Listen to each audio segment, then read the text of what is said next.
a long time ago, in a studio far, far away, UB40 were rehearsing. They sang, they danced, everything was going well as normal, but little did they know that Mr. and Mrs. Storm on another planet were having a fight over them. This is Mr. and Mrs. Storm. Oh, not again, my dear. This is unbearable. Ah! Don't you understand? I love them. I can't live without them. Look at all my life-size figures, all my pictures. I just live, I breathe, I dream about them. Oh, my patience is running out. I have a plan. Meanwhile, in the studio, BT had not finished re-inspecting the film of the contents of his ear. Duncan was hopping around, weightlifting his airline bag.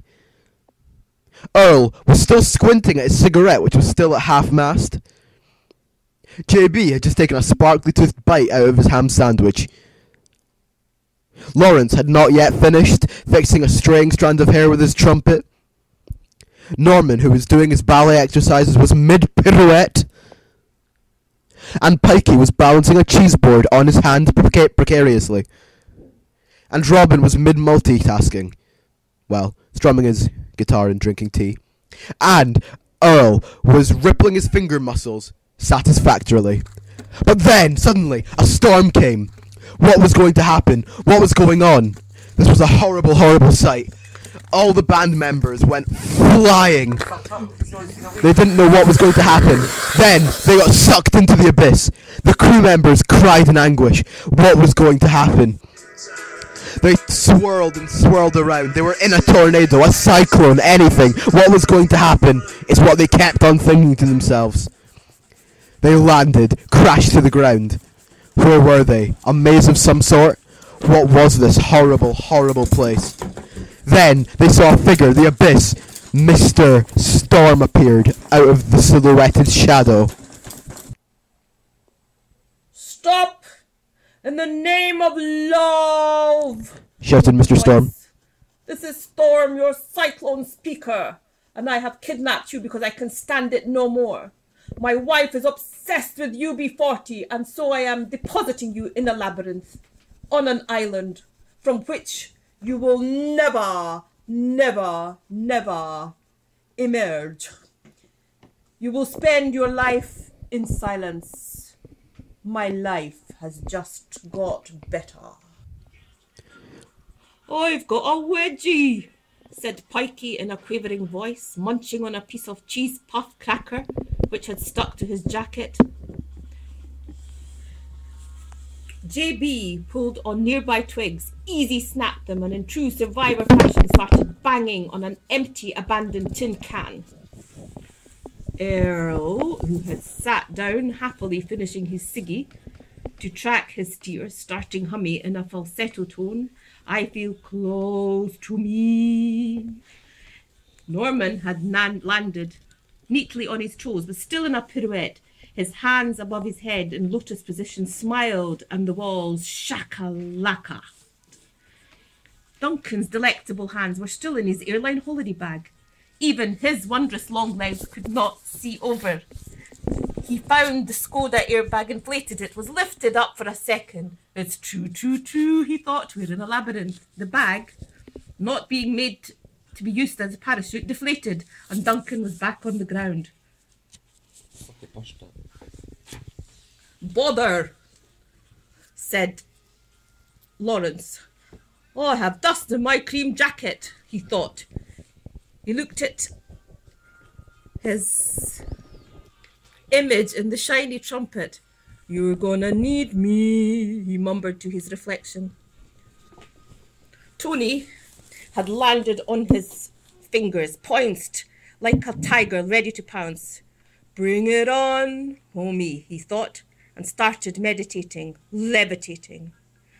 BT took his glasses off and started chatting to himself. Spread the love, he said. Love I can feel. And did a wee dance.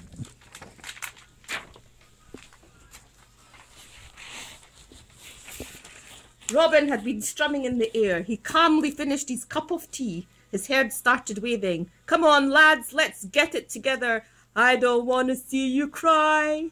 I don't want to feel your UB40 eyes crying in the rain. The labyrinth started vibrating. Unbeknownst to Storm, he had kidnapped the Magnificent Nine, whose superpowers were unleashed on singing together. This was not a good time for Mr. Storm. How were they going to get out of the maze? Well.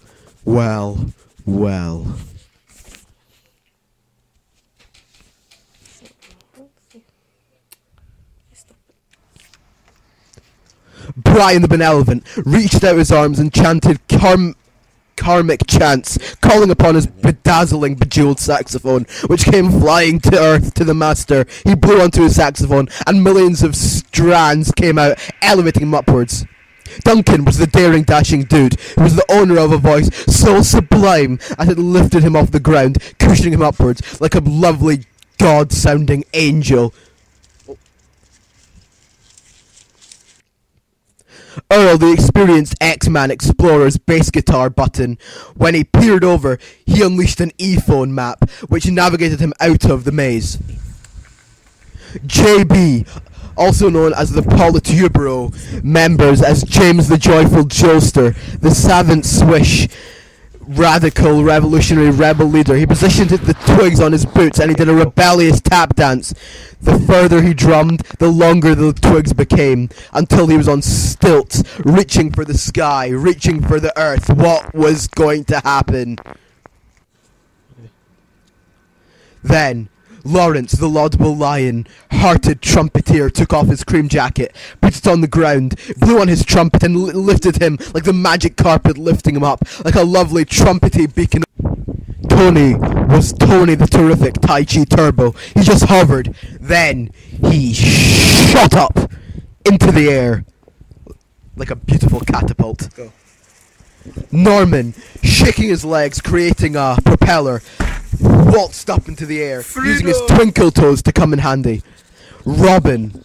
He was in fact Robin the Remarkable, the gallant knight. His guitar strings became a web and he climbed, still sipping his tea and munching on his cupcake. Pikey used his mankini to catapult out of the maze. They were all safe. They all hugged each other in a warm embrace. Their new superpowers have now been unleashed on Mr. Storm. They escaped on a magical pair of pants. They whizzed around, their beaming faces radiant, and they were just about to land where they were. And even Mr. and Mrs. Storm came, enjoying the show.